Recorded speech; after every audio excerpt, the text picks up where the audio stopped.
जय श्री राम। आइए ऋषि पंचमी की दूसरी कथा सुनते हैं। ये भगवान कृष्ण कहते हैं युधिष्ठिर से कि हे युधिष्ठिर सुनो, सतयुग में विदर्भ में एक राजा थे सेनजिन नाम के, जो चतुर्वर्णों का पालन करते थे। उनके देश में एक ब्राह्मण रहते थे जो वेद वेदांग में पारंगत थे। उनका नाम था सौमित्र, और उनकी पत्नी जो थी बड़ी सुंदर सुशीला थी। वो गृहस्थ भी थे, खेती बाड़ी भी उनकी अच्छी थी, कृषि वृत्ति से अपने कुटुंब का परिपालन करते थे। उनकी भार्या सुसाध्वी थी, जयश्री उनका नाम था, जयश्री नाम से विख्यात थी। और एक समय की बात, उनके यहाँ श्राद्ध कर्म हो रहा था।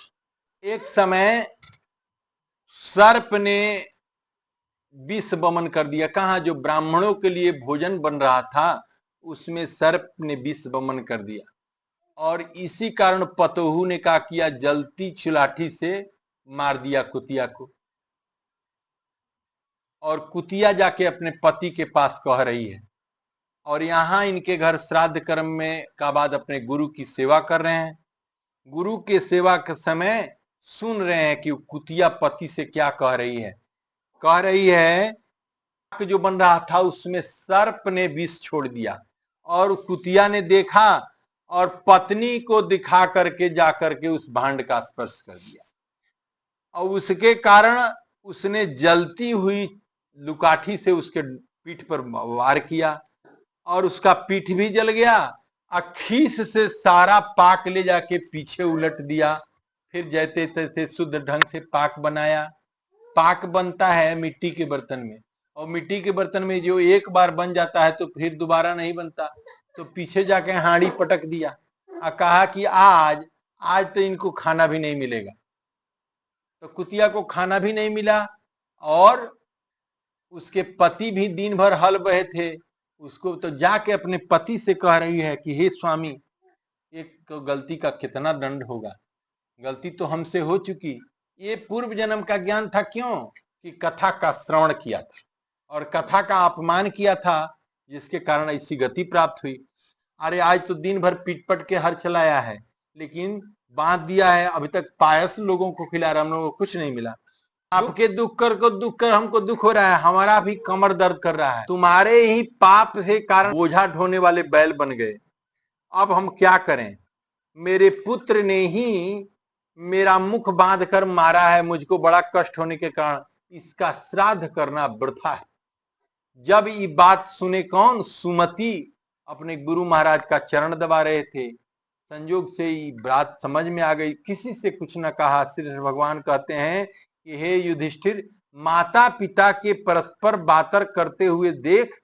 दोनों वाक्यों को श्रवण करके सुमति ने अपने माता पिता को रात्रि में जाकर तत्काल तो पहले भोजन कराया, और कहा कि माता पिता की ऐसी दुखित अवस्था दे करके जाकर के जल्दी ही वन में जाकर के सप्तर्षियों से भेंट किया, और हाथ जोड़ करके प्रणाम किया, नमस्कार किया, और दोनों का हित के उपाय पूछा।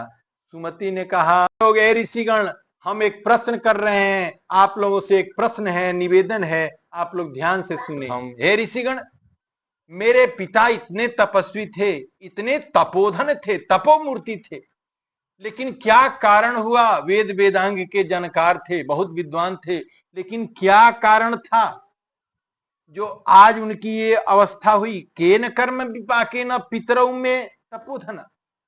और कृष्ण भगवान कहते हैं एक सर्वतपा नाम के ऋषि थे, जो इस बात को सुनकर के बहुत दुखी हुए, और सुमति के बात को सुनकर के अंतर्धान अंतर्मन में देखा। ऋषि ने, हे सुमति, तुम्हारी माता पहले बाल स्वभाव बस उसने गलती किया है, ऋतु काल में उसने वस्त्र अन्न का स्पर्श किया है, उसी कारण से वो कुतिया जोनी को प्राप्त हुई। और पिता भी तुम्हारे इसी स्पर्श दोष में बलि बरदो बहू वही, वो बैल हो गए हैं। ए तयोर मुक्त काकमार्थम कुरु तम ऋषि पंचमी। इसके लिए, इससे मुक्ति के लिए तुम ऋषि पंचमी का व्रत करो, और भार्या या अपनी पत्नी के साथ ऋषि पंचमी व्रत 7 साल करके अब तब इसका उद्यापन करो। शाकाहार करो, निवार का भोजन करो, श्यामा का भोजन करो, कंद फूल मल हल जो नहीं चला, हल से जहां नहीं चला ऐसे जगह का भोजन करो। प्राप्यम भाद प्रते मासी शुक्ल पक्ष। वैल का इसमें बात आया है, वृखभ का। तो जो बैल का कंधे लगाकर जहां अन्न पैदा होता हो उसको नहीं करना है, नहीं तो कंद मूल फल खा के भोजन करना है। अब तमाम इसको क्लिष्ट बनाया। आज तो बैल हिले नहीं है, तो बैल से हल कहाँ चल रहा है। आज तो ट्रैक्टर गाड़ी चल रही है, लोग आधुनिक कृषि करें। अन्न शाकाहारी भोजन इतना सस्ता सुंदर, केवल ऋषियों का पूजा करना है, कथा सुनना है, कंद मूल फल निवेदित करना है, कंद मूल फल खाना है। स्नान के समय में नदी के विमल जल में जाके स्नान करना है। चिचिड़ा का दतुअन लेकर के 108 या 7 दतुअन से मुंह धोना है। केस आदि संवार करके अपना प्राथमिक श्रृंगार करके नूतन वस्त्र पहन करके ऋषियों का पूजन करें अरुंधति के साथ। और कश्यप, अत्रि, भरद्वाज, विश्वामित्र, गौतम, जमदग्नि, वशिष्ठ, साध्वी, अरुंधति का मंत्रों से पूजन करके तब इस दोष से मुक्त।